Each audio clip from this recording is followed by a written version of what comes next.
मी doctor काजरी, मी काजरी हॉस्पिटलमध्ये consultant orthopaedic surgeon आहे। आमच्या काजरी हॉस्पिटलमध्ये सर्व प्रकारचे ऑर्थोपेडिक ऑपरेशन होतात। सोलापूर ते अक्कलकोट रोड या महामार्गावर महालक्ष्मी मंदिर चौकात अपघातमुक्त व्यवस्था व्हावी या मागणीसाठी कामगार सेनेचे प्रदेशाध्यक्ष विष्णू कारंपुरे आणि त्यांच्या सहकार्यांनी आज मंदिरानजीक आमरण उपोषण आंदोलनास सुरुवात केली आहे। या रस्त्यावर अपघात तसेच वाहतुकीची कोंडी वाढली आहे। या परिसरात अतिक्रमणही होत आहे। कायमस्वरूपी वाहतूक पोलीस नेमावे, सिग्नल सुरू करावे अशी मागणी नागरिकांची आहे। आंदोलनाद्वारे पाठपुरावा करण्यात येत असल्याचं सांगण्यात आलंय।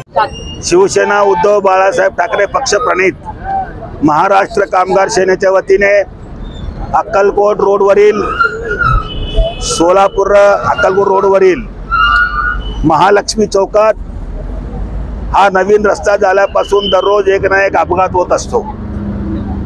हे रस्ता केल्यानंतर या भागातील कामगारांचा विचार केला गेला नाहीये, रहिवाशांचा विचार केला गेला नाहीये आणि यात्रिकांचा विचार केला नाही।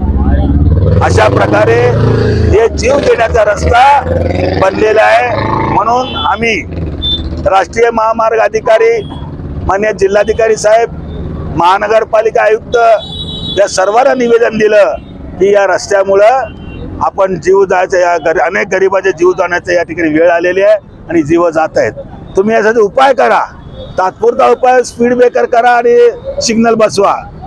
प्रत्येक वेळेला आम्ही सगळी योजना तयार केलेली आहे। ओव्हरब्रिज करतो, अंडरग्राउंड ब्रिज करतो, अशा प्रकारचं वक्तव्य किंवा अशा प्रकारचं माहिती राष्ट्रीय मार्गाकडून मिळत आहे, पण प्रत्यक्षात काही केलं जात नाही।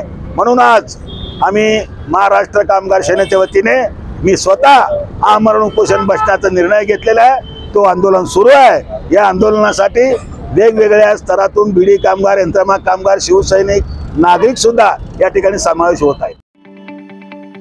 ताज्या बातम्या पाहण्यासाठी प्राईम महाराष्ट्र न्यूज चॅनलला सबस्क्राईब करा।